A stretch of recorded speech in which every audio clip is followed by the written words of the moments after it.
Hello, everyone, and good morning. My name is Danielle Coco, and I'm the Marketing and Communications Director at the Southern U.S. Trade Association. Thanks for joining us today for our webinar, Tools for Exporting Success. Today, we are going to hear from Victoria Wasike. She is SUSTA's consultant who leads our export readiness training, which is a 12-hour class that goes over the basics and the fundamentals of exporting, all the skills, tools, and resources to create a successful strategy for the international marketplace. Victoria will talk about our next export readiness training, which is coming up in October. But I will first let her lead this really informative webinar, which is kind of a compressed version, if you will, of export readiness training. She's going to touch on a lot of the topics that will be covered in the full, class that she will offer later this fall through SUSTA. But Victoria has been doing this with us for, I want to say now we're in our 5th year. And so lots of our small Southern businesses have gone through this webinar and the full training, and it's really been such a needed resource. We really found when we first reached out to Victoria that we were working with a lot of companies who were new to exporting and had a lot of questions about these topics and, where to start and how to do market research. And it's such an individual thing for each company. There isn't one one size fits all. Like this is how you do, or this is where you go for all the answers. It really depends on your company and your types of products. So Victoria's going to teach you the tools so that you can do that kind of research and create the best strategy for your company and your brands. So with that, I'm going to hand it over, Victoria, and I will turn my mic off. Okay, thank you so much, Danielle. And hello, everybody. Good morning. So happy to be here with you. As Danielle said, I'm Victoria Wasike. And we can go ahead and get started with the webinar, Tools for Exporting Success. I have a little tickle in my throat. It just came on me. I don't know, allergies or what. So sorry about that. But like Danielle said, I'm Victoria, and I'm President and CEO of Golden Crest Global. And we're the consulting company that handles the export readiness training for SUSTA. Previous experience, just a little bit about myself. I love international trade. I was a trade manager for the state of Iowa, handling exports to Asia for quite some time, then moved over to be the manager of international business development for the state of Iowa. I am a lawyer by training, was with the Davis Brown law firm, now Dentons Davis Brown, in their international litigation division. So I love the regulatory part of exporting too. It doesn't scare me, actually makes me excited. And I hope that you guys will actually feel comfortable with it too. Manage offices for Iowa, Europe, in Europe, Japan, China, Taiwan, and Mexico. I had a lot of governor appointments, Governor Branstad at the time for the state of Iowa, and was an adjunct professor for the Drake University Law School and the College of Business. I also have a master's in public policy, and then also was a high school teacher. So had several lives. But by far, my favorite thing is to help companies learn to export. And so that's why we're having the training today. A little bit like Danielle touched on about our upcoming export readiness training. So excited because we have what I call the full shebang class. This is just an hour. This just kind of tells you a little bit about exporting, where I tell you kind of what the tools are, but not really how. Right? Not really how to look up things and how to find certificates and how to find your foreign import requirements. So this is the class that teaches you how to do many of the things that we're going to talk about today. So there are 3 sessions, 4 hours each, a little under 4 hours because we take a few breaks in there. It's coming up. You can sign up today. If you can't figure out where to sign up, just email Danielle and she will help you out. But we always have it on consecutive days of the week. So it's going to be Thursday, October 9th, 16th, and 23rd. And the times are between 8:30 and 12:30 Central Time. And so if you can make it, that would be great if you can sign up. If you find this webinar to be useful, the training is going to be super, super useful. So I hope you can go ahead and try to sign up. We have limited spaces available, so this will be a great time. And then when you're done with the training, you get a little certificate saying that you participate in the training. Just to tell you a little bit about the training curriculum, this is for the upcoming class, our sessions for the 3 weeks in October. I don't want to say 3 weeks. I just want to say like 3 days because it's just 4 hours. So you give me 12 hours, I'll teach you a lot, right? So module 1, that's for the first day, your first 4 hours. We talk about developing an export plan, classifying your product for export, conducting that market research so you really know where to target your efforts and not just be all over the world willy-nilly. Don't want to do that, right? And then understanding export assistance and service providers and how you can utilize partners, right? And all the services and wonderful helpers that are out there to help you export. The second session is my favorite because I love nitty gritty technical export stuff. So we talk about free trade agreements, foreign import requirements, which we're going to touch on all of this today. But once again, it's going to be way high level. Pricing your products properly for export markets, finding those partners and buyers because you never export in a vacuum, and then using Incoterms, also known as international terms of sale. We also talk about pro forma invoices and other great stuff.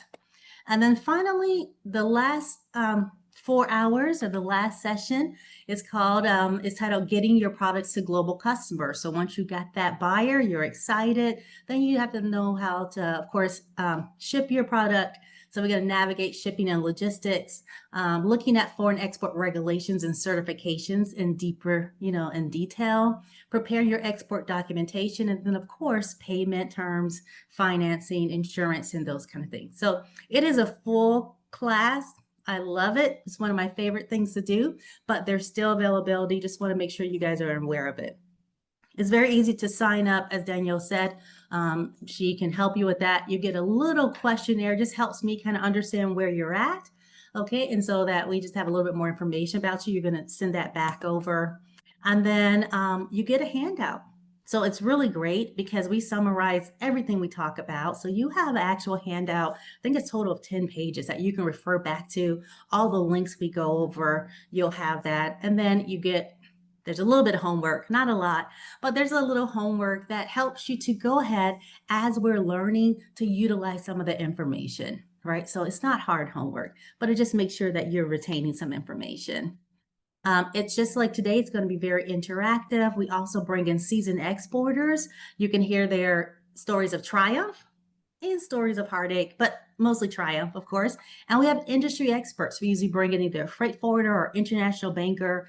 And so it is just a wonderful course if you have time and you can make it work and you get a little certificate. So just want to plug that.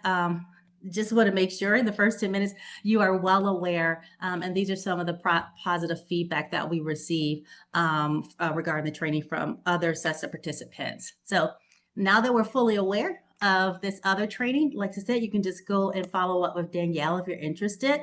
But let's go ahead and talk about the webinar today. So the webinar today is comprehensive. Once again, like I said, I tell you what, but not how. But we're going to really talk about classifying your products for export. What does that mean? That's step one, right? So how do you do it? What does that mean?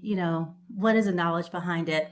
Developing an export plan, inform market research, free trade agreements. Why are they useful? And the ones that the U.S. have with foreign countries. Foreign import requirements, we're going to go over that together. Pricing your products for export, finding partners and buyers, and then we're going to look at pro forma invoices and Incoterms, shipping and logistics, and export payment and financing. And so it's a lot of information today, but once again, this is a very high level course. So we won't be drilling down into anything or going over any websites today. But let's go ahead and start with the first topic, classifying your products for export. As I said, this is the first step when you export, you need to classify your product, okay? So why? Why do you need to classify your product? Well, for one, if you want to pull market research, which we're going to talk about the importance in a little bit, you want to go ahead and see trends for your product, right? You want to see how your product is doing in Ecuador versus doing in Japan versus doing in Canada. If you want to look in and do a deep dive about your product and pull information, you need your classification code. Okay, so your classification code really is a code that classifies your product and it's harmonized. Okay, so it's very helpful because when you ship your product abroad, right, and you're dealing with a foreign buyer, you all will use the same number, right, for your product. So that kind of just provides clarification. Right. So you're not trying to, like he understands that when you say you're shipping, a certain product and like say a snack or a salty snack or something like that, and you understand that you're shipping that product, the classification codes match. Okay.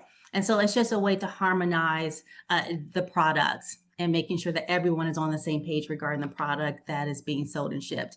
You're also going to need a classification code when you ship your product.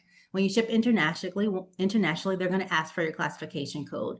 So it's very important that you start here and you have classification codes for your product and for your industry. So once again, they are numerical identification codes that are used nationally and internationally. So they are harmonized, right? So everyone's speaking the same language when they talk about your product. They're used to pull market research, to pull data, and to ship your goods overseas. Okay. One of the most important reasons why also is now everyone knows what tariff is. I tell you, like last year, people didn't really know tariffs. Now everyone knows tariffs, right? But when your product is shipped overseas, your product will be assessed a tariff. And the way that that foreign government determines what tariff is going to be put on your product, unless there's a free trade agreement and it's zero, but still, basically they use the classification code. That's how they tell, right? And so you also need to have this classification code when it's shipped overseas. Okay, so there's two types. We're going to talk mainly about the classification code for your product. Okay, and so that's the one that's utilized mainly when you ship your products. It is the HS code and the Schedule B number. So the HS code, you'll see that a lot. Anytime you're pulling market research, they're going to say, put in your HS code. Sometimes they call it a tariff code. Sometimes they call it a tariff classification. Okay, those are all kind of interchangeable. But those are the first 6 digits of the longer Schedule B number. Okay, so the first 6 digits would be the HS code. Now I have an example here. This is an example for coffee. Okay, so the whole classification code for coffee would be all 10 digits, and that's the Schedule B number. You can see my cursor. The first 6 would be the HS code. Okay, the more digits you have, the more specificity of your product. Okay, so the first 6 digits might stop at coffee, decaffeinated, roasted, something broader. When you add on the 4 digits, this 10 means it's organic. Okay, or if it's not organic, it'll be 0050. So it's all the same code, but you're using the first 6 digits mainly for market research. When you ship the product, you're normally going to need the full 10 digits. Okay, it's not very hard to get it. If you take the course, you can just, the full course coming up, I'll show you exactly how, but they are managed by the U.S. Census Bureau. And there's a website you can go, but that's kind of like, step 1. The other code that you are more aware of probably is your industry code. Sometimes you can pull market research based on your industry. So that's going to be a lot broader, right? So instead of like your particular baked good product, it might be broader as just baked goods instead of like your narrow, like, cinnamon bun or something like that. So it's broader of your whole industry. And so NAICS codes, sometimes you can pull market research from that. Those are also utilized or provided by the Census Bureau. So the Census Bureau also has, they actually provide both codes and they manage both codes. One important point is that a lot of times when you are pulling market research, the reason why they know how much is being shipped from the US is because you do put these classification codes in when you ship your product. So it also serves as a repository that are put together so that when you need to go and figure out how well your product is doing in certain markets, with these codes, the US is able to, particularly US Census Bureau, is able to compile this information and provide pretty good stats and data. So that is the first step, classifying your code or classifying your product and making sure you have the classification code. The next thing you want to be, conscious about is developing an export plan and conducting foreign market research. So your export plan is not a guess.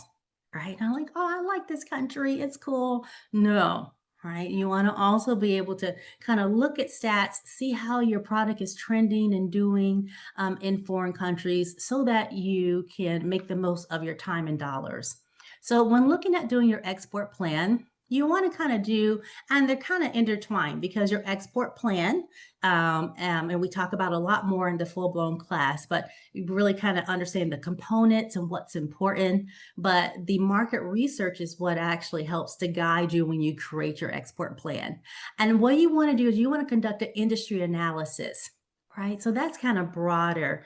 Let's say you're looking at maybe just alcoholic beverages, just a broader industry. How is it fare abroad? How does that industry fare? Is it trending upwards? In South America, is it trending downwards? In Asia, upward in Europe. And so this would just kind of help you have a better understanding of how your product's going to do and how your industry is doing. Okay, so this is kind of higher level, but it helps you to identify growing and emerging markets to see which ones where you might be a little bit more successful in because it's trending the right way. It also allows you to kind of see if there's some kind of barriers or roadblocks, right? Because sometimes, I mean, the data doesn't lie. You start kind of looking at, some data and you say, oh, there was, great growth for the last 3 years. All of a sudden it fell off. And then you see, oh, because a tariff was implemented or a certificate was implemented or there's something going on. So this also just kind of allows you to look at a market at in greater detail. Once you start kind of looking at your industry and saying, okay, well, these regions might be best, or, this is looking good, you then want to kind of look down and see your target markets, right? So let's say within Europe, Europe has a lot of countries. You might say, okay, now I want to drill down because I see based on the data, Germany's going to be best for me and Italy or something like that, right? So you can kind of start drilling down. And then you can determine which markets might be best. So you want to look at markets that have been most successful, okay, fastest growing, that's continued to grow, all right? And once again, this is going to give you more information about the market, determine if there are some trade barriers, determine kind of what markets might be best for you to spend your time. Now, export plan, let me step back because I know that you guys will get organic kind of inquiries about your products, right? You get an email from South Africa, or you get an email from, from Dubai or something like that, UAE. And so for your export plan, this is pretty much for you to be proactive, right? But the same steps that we're going to talk about would also be the kind of steps you'll want to do and do the same analysis, even when a deal comes to you or a buyer comes to you in a country that you weren't even expecting. You still want to go ahead and do some foreign market research or to look at the markets to make sure you really understand them. So it goes both ways. So finally, once you kind of looked at certain markets, let's say you say, okay, Europe is great for my industry, looking at my product, going down to, my classification code, Germany and Italy seems pretty good. And then I'm going to go and do a market analysis, understand it a little bit better, right? You want to do a deeper dive and we'll show you tools. I mean, this seems like a lot, but honestly, if you take the other course, I mean, honestly, you can find this information out in about a good, couple minutes, right? You give me good 15 minutes, I can give you a lot of information about a market once you know where to look for it, right? But unless you understand a better understanding of the market, research the business environment, because every environment is different. How should you get your product in there? What do you need to do, right? The economy, the culture, how should you price your product for that market? And it also, once again, helps you realize obstacles and narrow your options, which is really good for you to do that analysis. And finally, you want to consider free trade agreements. We're going to look at them in greater detail in a second, but free trade agreements, the U.S. has them with about maybe 20 or so countries. So there's going to be a lot of countries that you're going to deal with that doesn't have a free trade agreement. That is fine, right? But if you do have a country with a free trade agreement, that will help you be more competitive because it helps you reduce or eliminate tariffs, right? So if you have a tariff when you export your product and they import it into a foreign country, sometimes it can be as high as 20%. And I'm talking about historically. Like now, of course, tariffs are just a wild, wild west. But historically, it could be 20%, it could be 15%, it could be 40%, right? It could be 10%. But whatever that percentage is, it's a disadvantage to your product because your product will automatically be more expensive on the shelf than the domestic competitors that you face, right? And then also, if that country has a free trade agreement with another country, then that other country's products will come in at a preferential tariff rate or at a discount, let's just say. And so understanding where there's a free trade agreement in this analysis can also help increase your competitiveness of your product. So these are just high level, once again, things you want to think about when you're looking at developing your export plan and determining which markets you want to focus on, and then when you conduct market research. Another important piece when you're looking at where you want to kind of look at and where you want to settle or ship your products is you want to do a product assessment too. Okay, a lot of you have a lot of SKUs. Sometimes you're like, oh no, we only have like 3 SKUs. Like, okay, but sometimes you have a bunch of different products, right? And you want to make sure that the product that you are, selling to this market is a good fit. Okay, so not all of them are going to be a good fit. It could be for things like taste, right? It could be things like shelf life. You see that a lot. Shelf life is fine, you're shipping somewhere in Americas, but when you start talking about Australia, or even Asia, they might be looking at your shelf life and say, okay, that this might be a weakness. Okay, so these are the things that you want to look at. You want to look at your products and see if there's a way that you can kind of narrow down. Sometimes it's just from interest, where I'm having a lot of interest about this product, but you want to do a deeper dive to see the product's strengths and weaknesses, for each of your products, and see, if there's a good reason for exporting your product and determine if modifications are needed. Okay, so that's a very good thing you want to kind of see. Sometimes you don't want to really have, if you're going to be targeting certain markets, sometimes you want to be strategic on the products that you actually promote to those markets. So we're going to talk about modifications in a second, but just speaking of modifications, sometimes it's not, you may not have to modify the product itself. Sometimes it's just, as we'll see, almost anytime you export, you're going to have to, of course, change the label, right? You're going to have to usually, of course, translate the label at the very least. You sometimes will have to just change things like the sell by date. You might have to change things like the weight on the package and that kind of stuff. Sometimes you might have to modify your packaging because a lot of markets have sustainability measures, right? They don't allow certain plastics. You have to have certain kind of symbols on your plastics or something like that. So it could be something like you might have to modify, your packaging.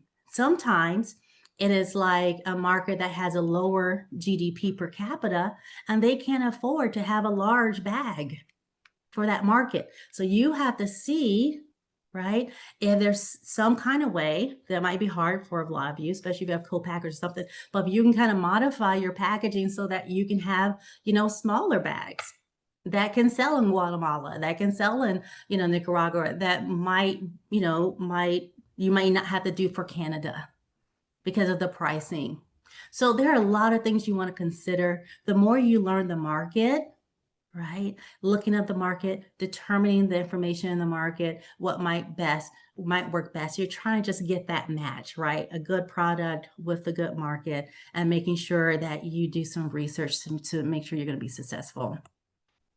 So let's talk about free trade agreements. These are very helpful. As I said before, it can often, you can eliminate or remove tariffs if you have a free trade agreement that can make you more competitive, because you're not artificially kind of sitting higher, or your pricing won't be higher for your product in the country because it won't have like an artificial tax put on it, right? So a tariff is a tax on an imported good, right? So, so basically free trade agreements can help eliminate that. So each free trade agreement will have their own rules to qualify your product. So you need to make sure you just don't say, well, Canada has a free trade agreement, I'm going to just ship it to Canada and just hope all is well. No, there's things you have to do to make sure that your product will qualify. Okay, so you want to make sure you understand, you look at the rules of origin and make sure you have an understanding of how you need to do. You usually need to have some kind of, certification of origin. You need to make sure you understand, is your product coming in by tariff shift? Is it coming in by, the regional components? There's something you have to do, or there's some kind of criteria you need to know of to make sure your goods qualify. So always make sure you research it. You have online tools that will provide information regarding tariff rates, and you want to make sure you use them, because just because there's a free trade agreement does not exactly mean that your product will automatically have zero tariffs. All right. Some countries they have a protectionist approach for their domestic, suppliers. And so some countries might say, okay, well, no, for this product, we're not going to go ahead and allow it to have, a zero tariff. Right? Or they might phase it out. And you'll be surprised some of the products. You're like, why did they choose this product? And so you always want to be proactive and utilize online tools that will tell you whether your product, when you put in the classification code, right? So you'll put in the classification code, at least the HS code that we talked about, and you're going to put that into the tool, and it'll tell you exactly what the tariff is going to be for that country that has a free trade agreement. But you always want to make sure that your product will benefit. So see if the FTA will benefit your product and determine the tariff rates. Very important. So like I said, the U.S. does not have like a whole bunch of free trade agreements, right? These are the ones, right? So Australia, Bahrain, Chile, you have CAFTA, DR, which is Costa Rica, Dominican Republic, El Salvador, Guatemala, Honduras, and Nicaragua. You have Colombia, Israel, Jordan, South Korea, Morocco, Oman, Panama, Peru, Singapore, USMCA, of course, that replaced NAFTA for Canada and Mexico. And then Japan has a trade agreement that was entered into in 2020, and it's very narrow. It's pretty much based on ag and ag products for the most part. And so you have that one too. So there are tools out there for you to find these free trade agreements, to look up the rules. Once again, if you take the full class, we'll go over it all together. But just so you're aware that for these markets, this might be a good opportunity for you, because you might be able to kind of benefit from the free trade agreement. So one of the main things when you put everything together, and this is like the magic part, right? Once you're looking at your export plan, trying to look at and research these markets, you're trying to see if you can determine the largest, fastest growing, and simplest market to penetrate. And that seems kind of hard, but if you do market research and you take the time to look up these markets, you can go ahead and start seeing the trends where your product will likely do better in one market than the other. That will help you to define which markets you should pursue. And as I said before, that is to actively pursue. You still, of course, will be fielding requests from foreign countries, right? Which is great, but you still want to do the same analysis, because some countries are good, but they're not good for right now, especially if it's your first kind of a foray into exporting. Some countries can be more complex. And so you want to make sure that you do a little bit of research. So sometimes it's best to test one market, then move on to secondary markets. Sometimes, you can kind of take a regional approach, right? And you're kind of looking at, oh, well, we'll just take the whole of the Middle East. It's kind of similar per se.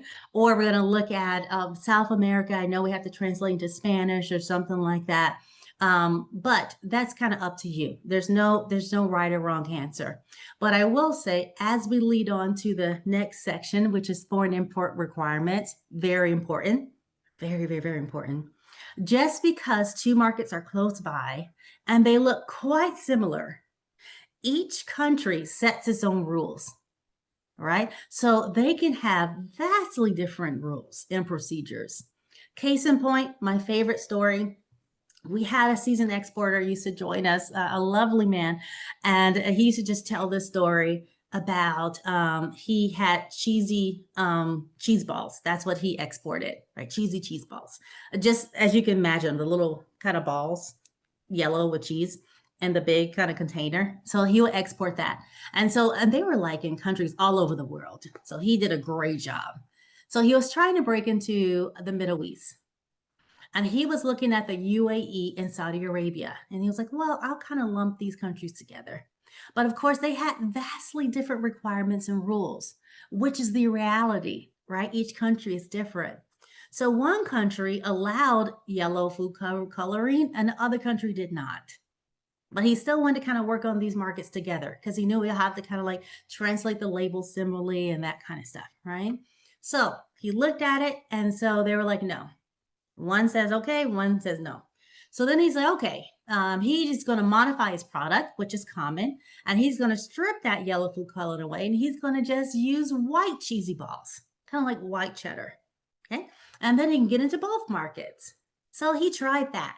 He went to the buyers and like, hey, same product you loved, but I stripped out the yellow food coloring. Can you just take white cheesy balls? And they said no. Everyone knows cheesy balls are yellow, so they would not buy it. So then he had to modify the product again, and he used turmeric, right? And he made them back yellow, and then he went ahead and shipped into the UAE. So in Saudi Arabia, right, to the Middle East. So just to show you, even though you can do a regional approach, but Ecuador might have different rules from Peru, UAE has different rules from Saudi Arabia. You still need to make sure you check the foreign import requirements and you can comply with them or be willing to modify your product if you need to. It's just reality when you export because every market is different. So let's look at that together. How do you know which country allows this or that? How do you know that I can't get my product here? I have to do umpteen things for this country and 5 things for this country, right? So you know that by looking at the foreign import requirements. Just like every country, just like the US, right, wants to protect its citizens and make sure whatever they deem good and right for its citizens, that the products coming in matches, what's healthy for their citizens. Every country feels the same way. So every country will have its own rules. And so you need to be responsible, and your buyer, usually your buyer, this is not their first rodeo. So a lot of times your buyer would also be able to say, well, this is allowed, this isn't allowed, whatever. But you want to go ahead and make sure you look at them. So every country or region will have import requirements that must be adhered to. Very important. These are important to learn more about the product packaging, the labeling, certification, and shipping requirements. Okay, there's 2 tools that we look at mainly. They're created by the USDA. The USDA does wonderful work, and that's mainly the FAIRS country report. That kind of goes over a broad overview. FAIRS meaning foreign agricultural import requirements, pretty much is what it stands for. And they have them for each country. If you take the full course, we'll go over into great detail and show you how to do it. And then you have the export certificate report, because sometimes you just want to know what certificates are required, right? And so you'll look at that. But understanding the import requirements are necessary because there might be extra cost associated with modifying your product. You might need added resources, and you want to be able to adequately price your product, right? And you want to account for these changes or modifications. Another very simple one, staying on the UAE, we had one seasoned exporter, and the owner's name was Bacon. And that's just the guy's name. It was bacon, right? The product has no bacon in it whatsoever. But for some reason, on their packaging, it was like a very interesting product. But on their packaging, they decided to put, the owner's history. Well, we were founded by Bill and Paul Bacon and stuff like that. And they tried to get into the UAE. And the UAE was like, right? Nope, no products with bacon. You can't do bacon, They're like, it has no bacon in it. It's just the name. Nope. Right. So you want to make sure that you, like I said, it might be a modification of changing your labels just because you have, something that's going to be offensive to the country that you're going into. So understanding like the regulatory requirements, but also the cultural requirements are also very important. Right. And so looking at these in more detail, foreign import requirements, when you look at the reports, they have very important information like sometimes different countries will make you actually submit a whole list of your ingredients with percentages and also your manufacturing process. Now, some exporters are like, this is too much. I don't want to provide this information. Sometimes that could be an issue, right? But you want to know that before you start going down this road, maybe even modifying your product, flying to visit buyers and all that kind of stuff. And then you look at the foreign import requirements and you're like, wait a minute, I got to give all this information. I don't want to do that. And we've had some companies, like exporting to 40 countries. And they get down the road, and there was like Japan, they were getting down the road. Japan had done all this legwork, then had a better understanding of the list they required about their product, talked to their legal counsel. They're like, no, right? Don't want to do those, don't want to fulfill that requirement. So you want to look at these things beforehand, not kind of going down the process. Labeling, there will always be labeling changes, even if it's just, simple changes to, translating the label. A lot of times you'll have just different requirements. Packaging, this is a big one. It seems so simple, but still around the world, sustainability is a big issue. And these regulations come fast and furious. I mean, like sometimes you look at the regulations, the FAIRS reports, and you're seeing pass in 2024, pass in 2025, will come into effect 2026. I mean, so this is an ever-changing area for packaging. And sometimes it's just going down to your pallets. A lot of countries will not allow wood pallets unless it's been heat treated. Right? So you want to make sure you understand that before you ship a pallet of your goods over, right? And then of course they don't get into the foreign country. Any kind of foreign additives, like we said, or food safety, then there's always going to be regulations regarding that, and you want to read them, right? So you understand, okay, yellow food coloring is allowed here or not allowed here or something like that. The next thing you want to think about, especially if you have any kind of food that has meat, right? Even like processed meat in it, but definitely if you're like, just, sending out like raw meat, beef or whatever frozen, you're going to have some kind of sanitary certificate required. And any kind of unprocessed fruit or vegetable, you're going to have a phytosanitary certificate required. And there's always rules and regulations around it. Okay. So export certifications, even if you have a shelf-stable processed food, and you're like, okay, I don't have, turkey, and I don't have, strawberries. I have simple old snack food. You still sometimes will need certifications. You might need an FDA certificate, fit for human consumption. You might need a USDA, the Department or State Department of Ag certificate of free sale. Trust me, a lot of places you're going to need some certificates. You find this information from the foreign import requirements. And then if you take that bigger class, we teach you exactly how to get your certificates. But this is a big step, because if you don't have that certification or that certificate that goes along with your product going to have problems getting in. Okay. As I said before, this is not your buyer's first rodeo. Your buyer usually will know if you need a certification. And then once again, there are certificate reports that will tell you if you need a certification, but you should never just blindly send something hoping it'll get in, because you have not checked the certifications.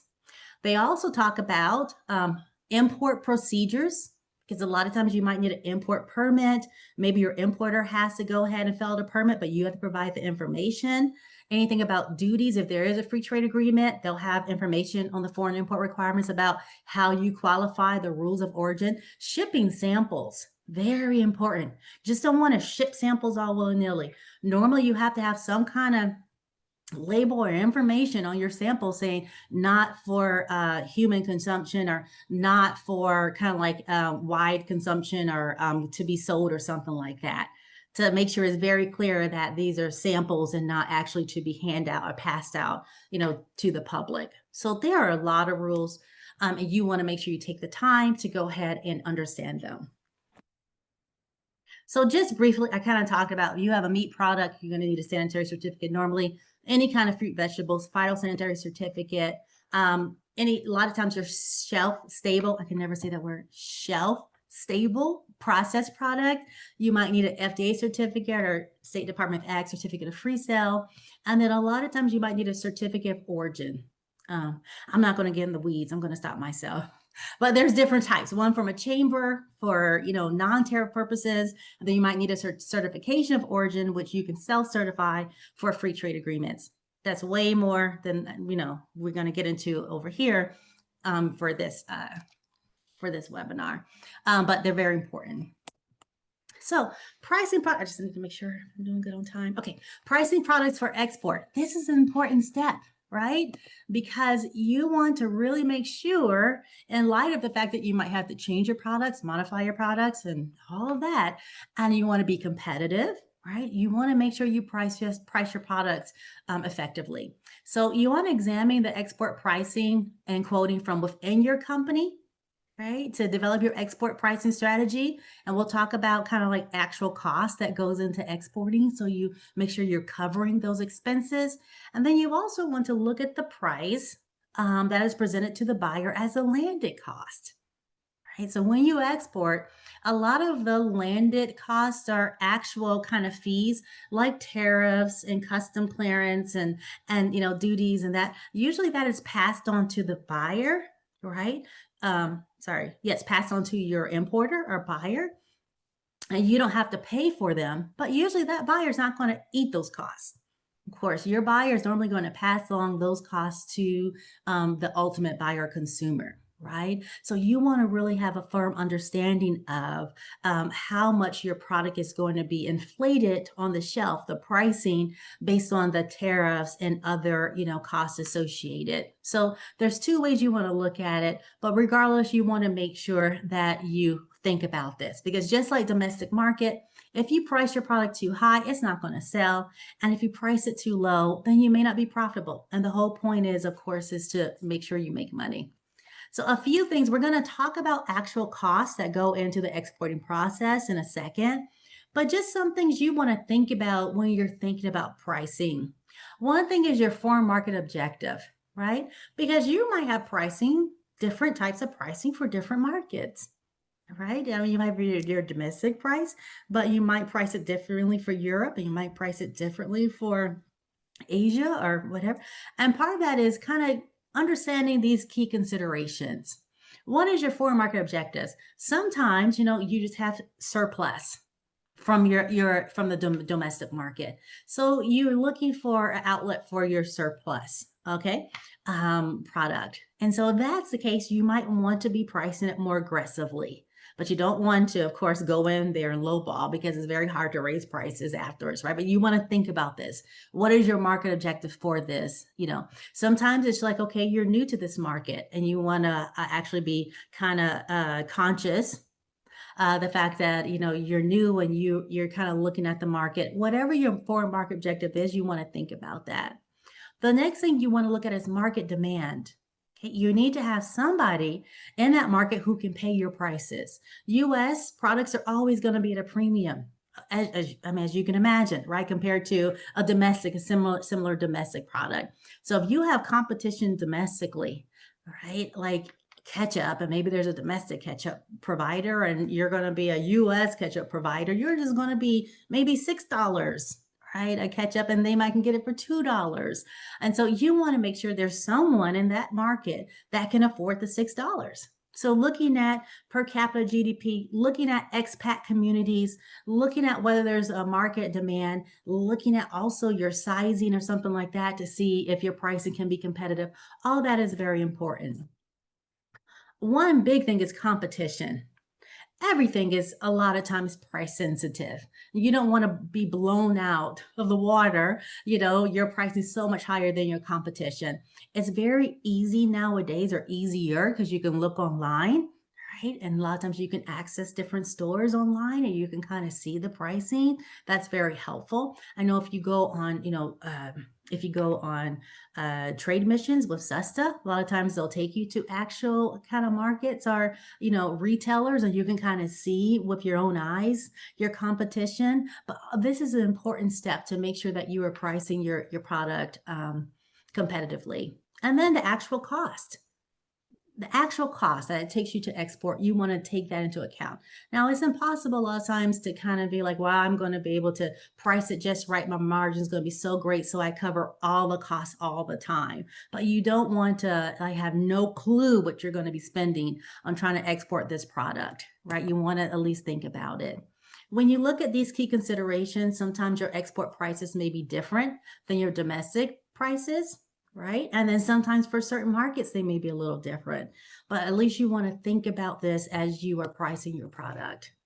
So let's talk about operating expenses or costs that are directly tied to exporting.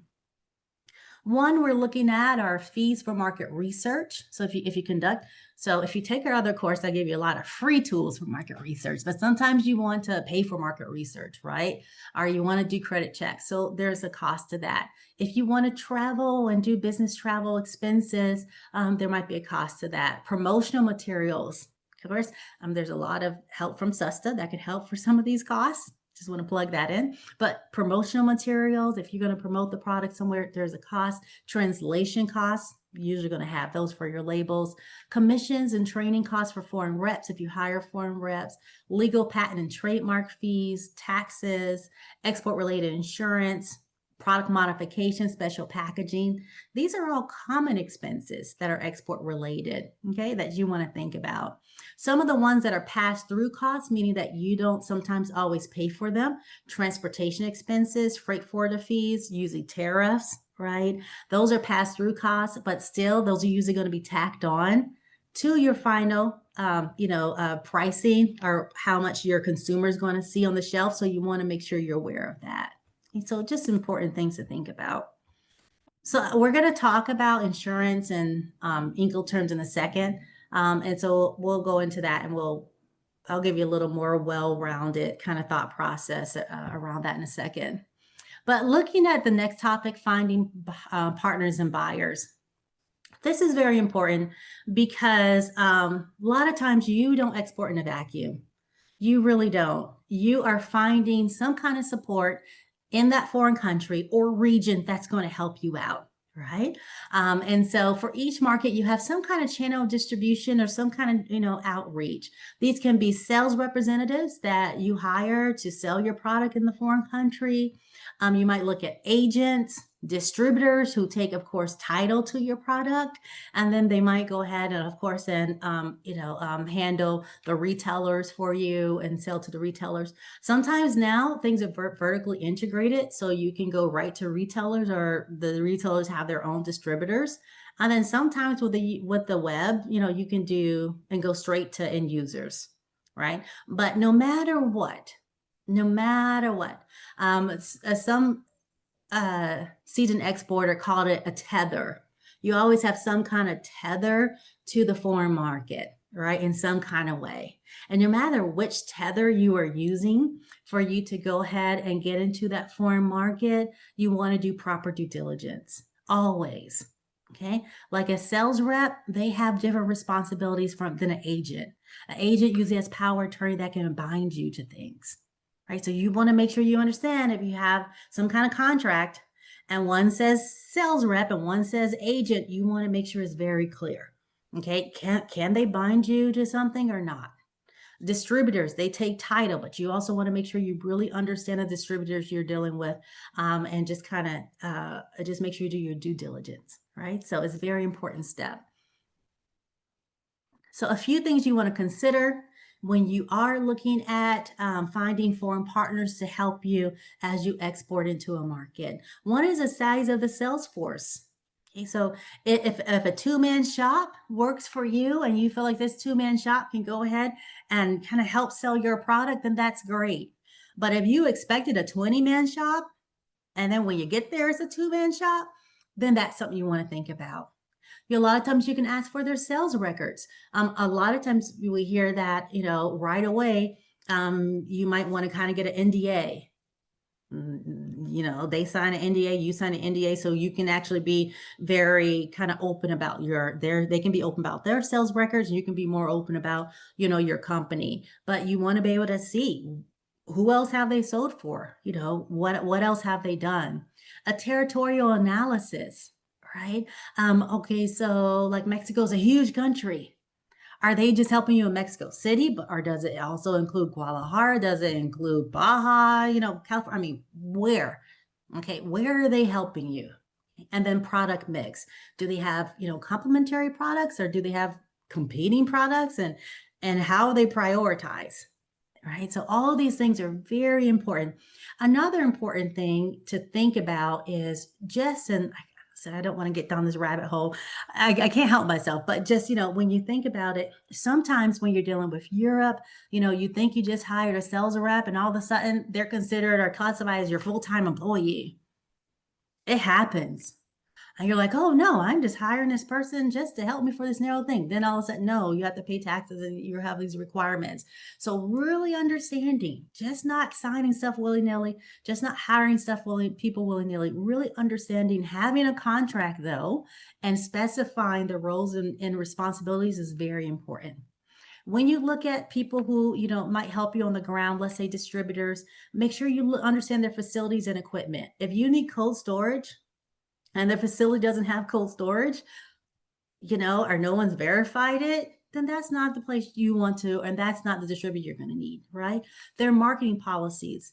If you are hiring them to promote, and who do they have on Instagram? Who do they have on TikTok? What have they done before, right? Customer profiles. Who else have they helped? And then finally, going back to the promotional thrust.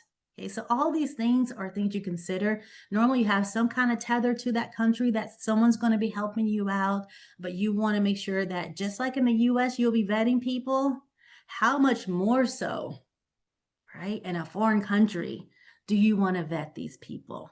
Okay, there's different tools you can utilize. So we'll talk about that in the full session. If you take that, a lot of tools that you can utilize to vet people and just to make sure that you have done some due diligence, but it's still such an important step. Finding buyers, I'm going to rely on SUSTA as a good starting point, right? They have inbound buyers programs, trade missions, trade shows, great opportunities, right? And honestly, at such reduced costs for you to get out and you to meet buyers. And this stuff works. It works. Was at a recent trade mission, some of the companies I'm working with, and by the time they left there, they had six, I just say, just six people kind of interested. No, six companies really interested from around the world. These things work. They actually work. So I do want to stress and encourage you, if you've never done anything with SUSTA, never participated in any of their kind of like trade events and stuff, make sure you consider that and think about that. They have wonderful programs. You can always follow up with Danielle later. Having a website, networking, and then also, of course, trade and industry events, especially internationally focused ones for your sector or for your industry, very helpful. So let's go ahead and move on. Just eyeing this time. Okay, pro forma invoices and Incoterms. Very important. So you're excited. You have that buyer. Your buyer's excited. Now it's time for you to go ahead and put some on paper for this sale. And normally what you want to do is you want to go ahead and start with a pro forma invoice, right? This is the preferred document when you are conducting international business. So it's a quotation prepared in the format of an invoice. Okay, so it looks very similar to like your normal invoice. And this is a preferred method in the exporting business. You want to use this with any international quotation, even if not asked. It's just a way to cover yourself, right? Because this is just to make sure you have a meeting of the minds. You come from a different culture. She comes from a different culture. You may not be speaking the same language or same terms. So you want this first step, the pro forma invoice, so you really understand. And this pro forma invoice will be the basis of a commercial invoice. That's the final bill of sale. We have some buyers say, I don't understand, at the border, they wouldn't allow my pro forma invoice. They're saying, yeah, that's not the real invoice. The pro forma invoice is it's the pre-invoice, right? The commercial invoice is the final one. So you want to make sure that you end up with a commercial invoice. But for a pro forma invoice, it includes, like I said, a lot of the general information, but it also includes more details than you're used to writing. And this can actually help you prevent and save time later on. One of the main things you want to consider before putting in a pro forma invoice is your pricing strategy. We talked about pricing, all of those things you want to consider. So you might not just want to have your domestic pricing, right? You want to consider and make sure that the pricing is right for this market. So that's the first thing. The second thing you want to include and consider that's always in a pro forma invoice is your Incoterm. Incoterms are very important. What are Incoterms? They're also called terms of sale. So those are interchangeable. Terms of sale, the most popular one is an Incoterm. And usually that is included in every pro forma invoice. So Incoterm just kind of spells out your level of risk for international shipment. So let's go ahead and look at it in great detail. So Incoterms, terms of sale, they spell out which parties are responsible to pay and assume risk at each stage of the international transit of goods. Okay, they specify who's responsible for paying and managing the shipment, paying for the shipment, insurance, documentation, customs clearance, all of that. So it's very useful because you have this foreign buyer, and instead of you saying to this buyer, okay, it's time to ship, I'm going to cover insurance. You better cover the shipment to the border. I'm going to cover it to the port. You're going to cover. Instead of having this crazy awkward conversation with this buyer that's foreign, Incoterm just summarizes everything. So when you say one Incoterm, they know exactly what your terms are to get this product to the border, right? Or get this product to them, right? If you use another Incoterm, very clearly you guys have a meeting of the minds and you know exactly. It's very important though, because you want to know, because they have ramifications. They bind you to certain things. They make you responsible for certain things. So you just don't want to agree to an Incoterm willy-nilly at all. You want to make sure you clearly understand what the Incoterms mean, especially when you're dealing like at a trade show and a buyer's coming at you and they're like, I want CIP, I want CIF, I want DDP. You have no idea. You're like, okay, that sounds good. No. You say, wait, right? And you want to make sure you understand what these Incoterms mean. So I'll go with the extremes. The one is Ex Works. Ex Works is like exporter's dream, right? That means that you're not responsible for anything. You kind of say, buyer, I'm going to have this product at my facility at 11 o'clock on Friday. You handle the rest. So the buyer is responsible for paying to pick up the product from your facility, insurance, arranging custom clearance, duties and taxes. They do everything. They do export compliance. So you kind of want to trust them because, you know, they are filling out paperwork, but you're the exporter of record. I mean, but they are kind of doing everything, right? And so that is sometimes an exporter's dream, but there are some caveats because you better get payment up front.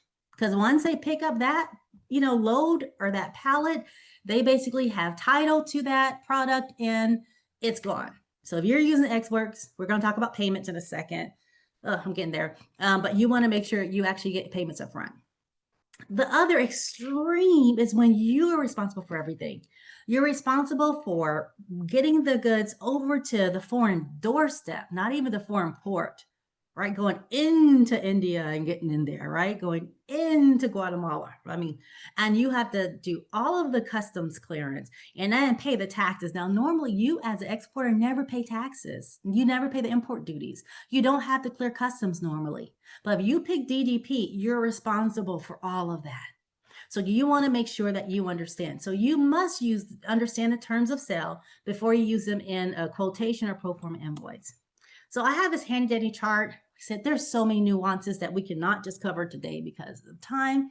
But just this is a wonderful chart that kind of spells out each kind of step in the international shipment process. Okay, loading on the truck for your facility. I can make this bigger if that's helpful. So loading on the truck from your facility, clearing export customs, right, on the U.S. side, and then, you know, getting it to the U.S. port, then unload it off the U.S. port, and then loading it on a boat, you know, or plane, and then actually kind of crossing the ocean, the transit over to the next port, the port of import, unloading it into the foreign port, and all the steps, right? All the steps. There's so many steps. And instead of you negotiating each one, this just tells you who's responsible. The seller's responsible up to here. The buyer's responsible up to here, basically. And then key point, normally, you never are responsible for clearing customs. You're never responsible for the import taxes. Normally, the buyer, each step, buyer, unless you choose DDP, right? So you want to just make sure, okay? If there is an I, then that means you have to get insurance, right? So CIP, CIF, there's so many nuances, but it's not very hard. But you just want to make sure you understand your responsibilities, right? Normally there's an F term. You are responsible and your pro forma invoice will quote a price to get that product to the U.S. border. F terms means U.S. border. Okay, so FCA would be air, like so it'll be like Dulles Airport, and then like any kind of FAS or FOB would be like ocean port. Okay, C's mean you're responsible to cross that water. So you're responsible not only to get it to the U.S. port, but over to the foreign port, the port of Tokyo, right? You're responsible for that. And your pricing invoice will reflect that because you will put that price in your invoice. Your freight forwarder can help you with this. This is so high level. We'll talk about it more if you take the session. But basically, that's what the C terms are, right? So you're responsible, get over to the foreign port. And then that's where I means you have to do insurance. You have to cover insurance. And then D is kind of more so into the foreign port, all the way to actually their location, with you also paying clearing customs and also paying for taxes. So this is once again just a quick cursory kind of overview of Incoterms, but just understanding, because sometimes you have buyers come at you, you're ready for the sale, and it can be pretty complex. So Danielle, just a quick question. Do I have just an hour, or do I have a few more minutes? No, you have an hour and a half, so you're Okay, good. yay. Yay. Okay. All right, good. I feel so much better. It's like I'm trying to rush past this stuff.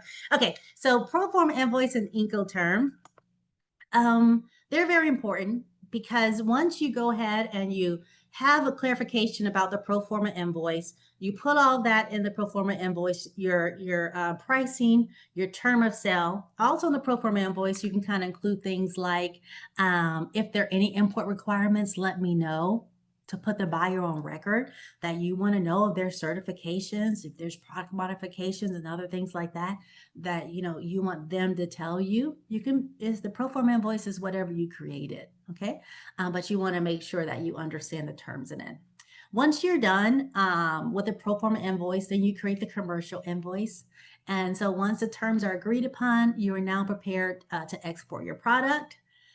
And you've moved past the pro forma invoice stage. So now you're ready for the commercial invoice. And like I said, this is the final bill of sale. This is the real legal document between you and the buyer. Okay. It has most of the information that you have for the pro forma invoice, but because it says commercial invoice, this is the actual bill of sale, right? And so you need to go ahead and make sure that this is provided when you ship your product. This is important because at the foreign border, the customs broker, right, has to understand, our customs agents has to understand how are they going to assess duties and tariffs, right? Like, so what document do they look at? They look at this commercial invoice. That's how they say, oh, the pricing was this, and so therefore the tariff 10% is going to be based on this pricing. That's why the commercial invoice is so important. It actually is a key document, not only to get your product into the foreign country, but for that foreign country to actually assess its duties, okay, and tariffs. Okay, so let's go ahead and talk quickly about shipping logistics, because I do want to spend some time on payment methods, letters of credit, all that great stuff. So considerations when shipping abroad. You want to think about your packaging, very much so. I mean, it's not that, important if you're just shipping to Mexico or, just going by truck. But if you're shipping to Australia, you want to make sure you have some good packaging. I mean, that can take a month, right? Or longer. So make sure you understand. Your freight forwarder can help you with that. Another thing I mentioned before, but there's a lot of rules and regulations regarding pallets, heat treated, so many different rules about it. So you want to make sure you understand those rules, talk to your freight forwarder, and look at the foreign import requirements, even for the packaging to ship your product, not just your product itself, okay? Labeling. Labeling your actual packaging or shipment boxes or whatever pallets, very important.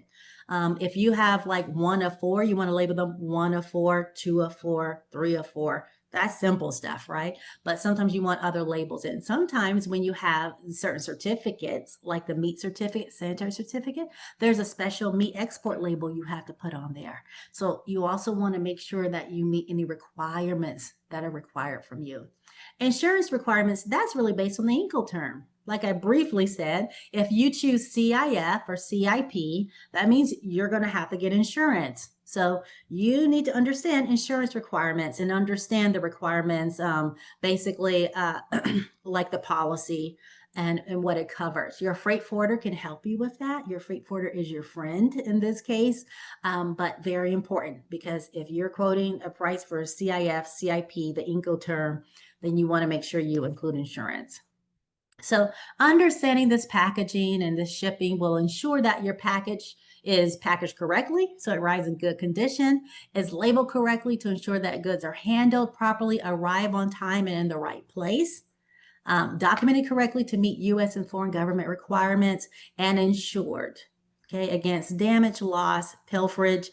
Not really delay. Delay is very rare, but hey, you might find a policy that will insure you against delay, but that's kind of rare. But once again, these are very important considerations. Modes of transportation. This is also where your freight forwarder is your friend.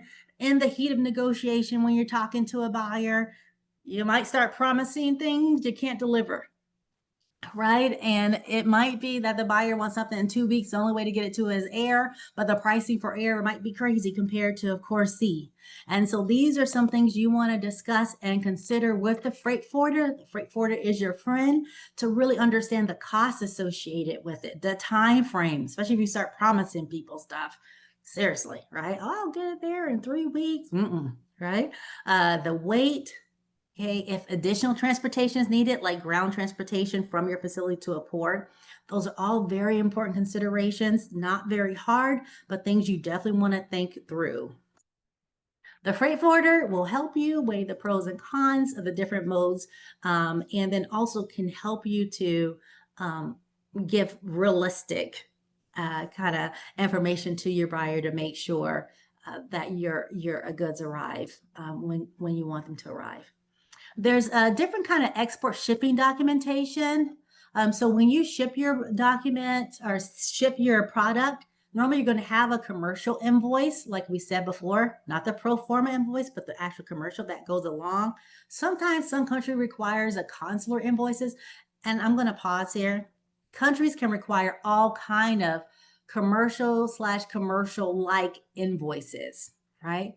Consular ones require them to actually be approved by the consulate or the foreign embassy in DC. That can take time.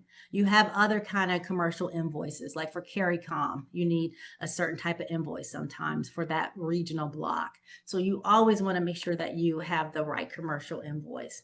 Pre-shipment inspections, if you had any kind of inspections, you want to make sure you have the certificates that show the inspections. Other various certificates that we kind of touched on, those all need to accompany your shipment. And then we're going to talk about export controls. Okay.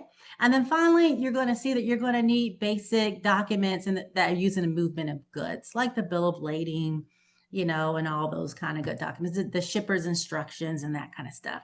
All those the exporter, the freight forwarder can help you with, but just be aware that you're going to need all these documents. So let's talk about the one thing that the U.S. government requires. Every other thing, when I'm talking about color and food coloring and all these certificates, that's nothing that concerns the U.S. Foreign import requirements are just that. Those are foreign requirements from the foreign government. Nothing about the U.S., right? The U.S. only has really one major requirement for you as an exporter. This is it for the most part. Okay, I said as a caveat, but basically. And that is the Electronic Export Information System, or EEI. And this is what you need to comply with for the U.S. when you ship your product out. Now, your freight forwarder can usually help you with this, but it has to be filed electronically by you or your freight forwarder or another third party. And so 9 times out of 10, your freight forwarder will be filing this for you. But essentially, and you can use AES Direct to file electronically. But what you're kind of showing the U.S. government is basically you don't need an export license. Okay, you only need an export license for very limited purposes. And that is if your product that you're trying to ship has some kind of dual military use. And for agriculture or ag products, that's almost never, right? And so you should be okay.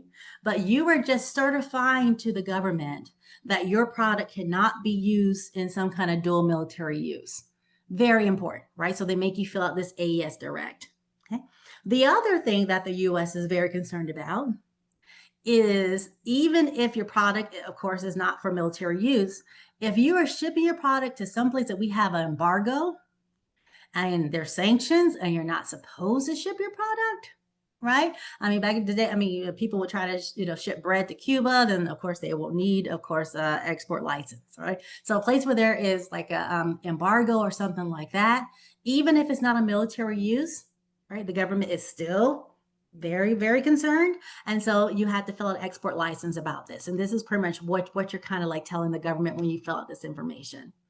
So you can use this is pretty simple. Your freight forwarder usually fill it out. But if you have, something for military use, which you shouldn't be you should be fine. Or if you're going to ship to an embargo country with sanctions, then your freight forwarder will likely have to actually, file for an export license for you. Okay. So, but because normally you guys won't fall into either one of these, you will see that you fall into the designation EAR 99. So you'll see that probably on some of your shipping documents, maybe your freight forwarder put that on that. That means that no license is needed because you're ag product and you're not military type. Okay.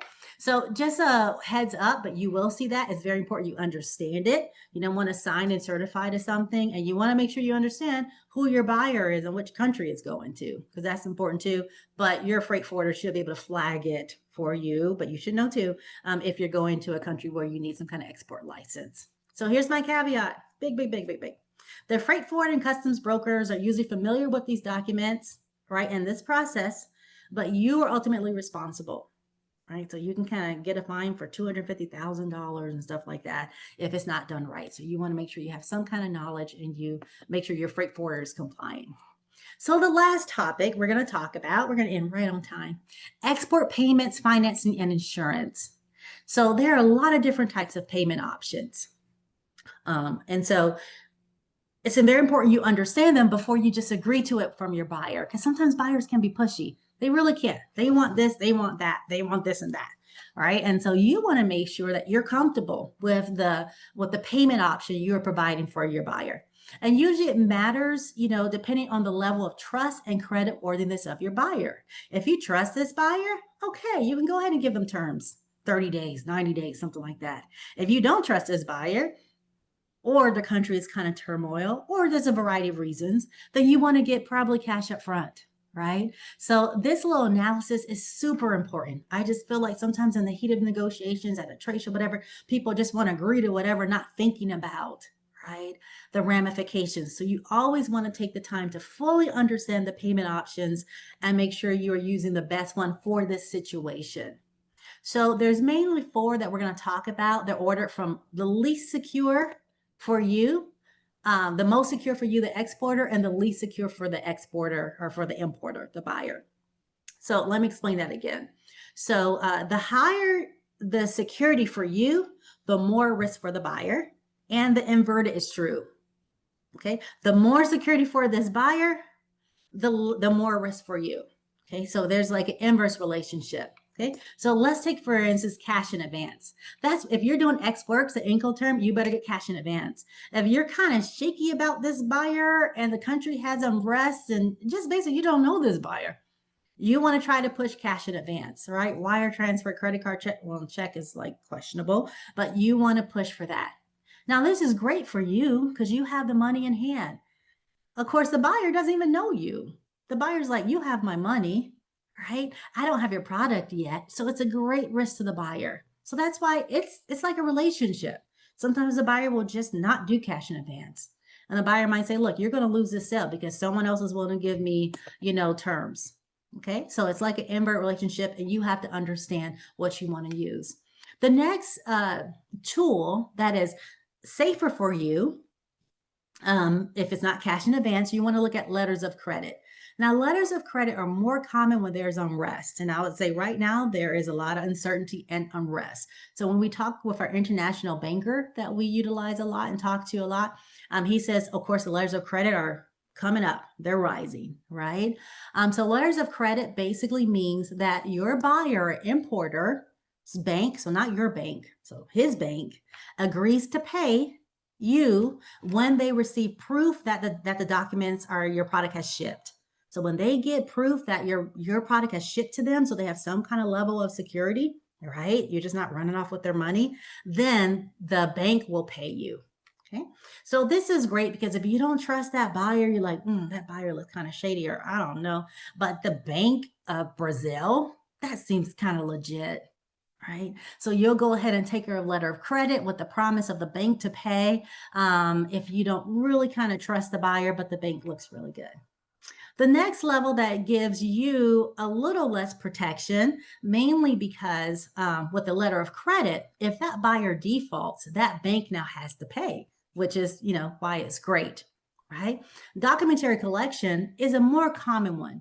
Where the international banker will do hundreds of letters of credit per year, he'll do thousands of documentary collection. Okay.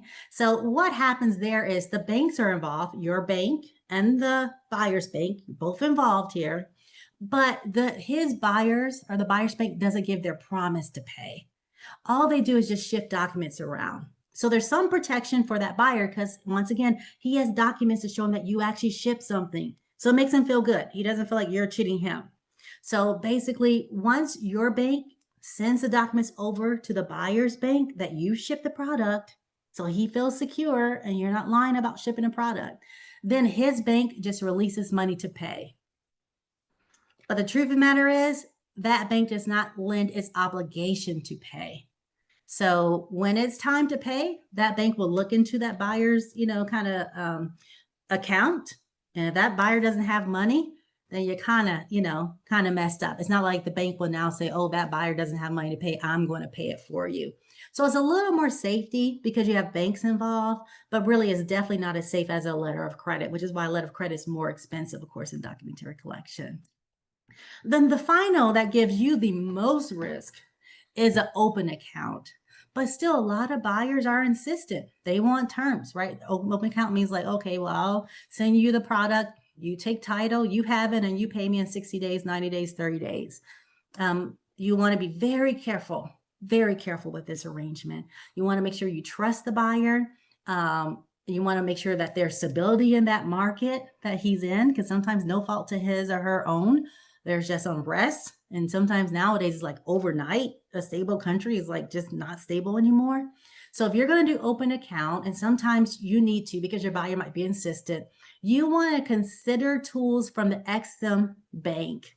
So it's right here, Ex-Im Bank. And you want to consider Ex-Im export insurance or export credit insurance. The Ex-Im Bank provides this as a safeguard, okay, to allow U.S. bankers to be more flexible and fluid. So you're not so like, no, I won't take open account, and you're willing to give those terms, but it provides you with some protection. And so if you're going to do open account, you want to think about getting export credit insurance by the Ex-Im Bank. Very important. So finally, kind of rounding up everything, when you're looking at foreign exchange issues, you want to think, because you're dealing with buyers dealing with different currency, right? You always want to try to quote in US dollars. I mean, that's just, there's some kind of dream transactions, right? Ex works Incoterms, cash in advance, US dollar. I mean, you're just living life. But the buyer has its own currency, right? He or she. And they might say, no, I want to go ahead and use this currency. That may not be, of course, as stable as yours. So you want to think about that and really make sure that you try to push for US dollar. But let's say they're in Canada and it's a Canadian dollar. That should be fine. I mean, really think about it. Or they're in the EU, right? So the euro or the pound, right? They're in the UK. So things like that, when there's not going to be great fluctuation, that's nothing to really fall on your sword about, in my opinion. You might can still make that work. But anytime there might be unrest, the risk of foreign exchange rates and stuff like that, you want to make sure you really are careful about foreign exchange issues in the dollar that you are quoting. Or using the currency. There are tools to minimize this. Your international banker will have like a forward contract and different tools that you can talk to him about, but this is a very great area of consideration that can really tank a sale if not really thought through. The final thing we're going to cover is payment problems. Life happens, and sometimes you have a buyer that can't pay. And I'm not saying just don't pay, because if they just don't pay, they're just really bad people, right? But sometimes, they're having issues in their country, home country. Their dollar devalued so much in the last month or so, they literally can't pay. So you want to try avoid them in the event of non-payment. You want to go ahead and just see if there's any way you can kind of work it out. But then you also have like mediation, arbitration options available to you. And then also using Exim Bank, if you're going to use, open account, will also help with that too. So that is it. So just a reminder of the upcoming export readiness training. But barring that, if you have any questions, feel free to let me know. But that is all. A lot of information. So, but happy to share it. Awesome. Thank you so much, Victoria. And yeah, if anybody has questions, go ahead and put them in the chat or the Q&A. And I'll keep an eye on that. I was also going to mention that SESTA has another webinar next week. It is Tasting the Future, Key Trends Shaping Canada's Food and Drink Industry. And that's going to be next Thursday. So if you're interested, go ahead and look on our events page under Export Education, where you will also find export readiness training. But I'll follow up with an email that has those links. Once we will take this recording and put it up on our website under past webinars. So if you want to rewatch any portion or share it with a colleague, it's available to you. Hey, Victoria, I'm not seeing any questions. So, it was a lot of information. Oh, yes, will this presentation be shared with us afterward? We'll share the recording of it. So I'll be sending an email with that information. You are welcome. Great. All right. Super helpful information. Good, good. We hope so. Well, if there are no questions, then we will leave it here. Oh, we do have one. I'm interested in taking the upcoming course, but will be traveling the first two course dates. Will a recording be available for each course? So, yes. Seeing as there are only 3 courses, if you're going to watch the recording for 2, I don't know that you'll get as much out of it. But it is a possibility.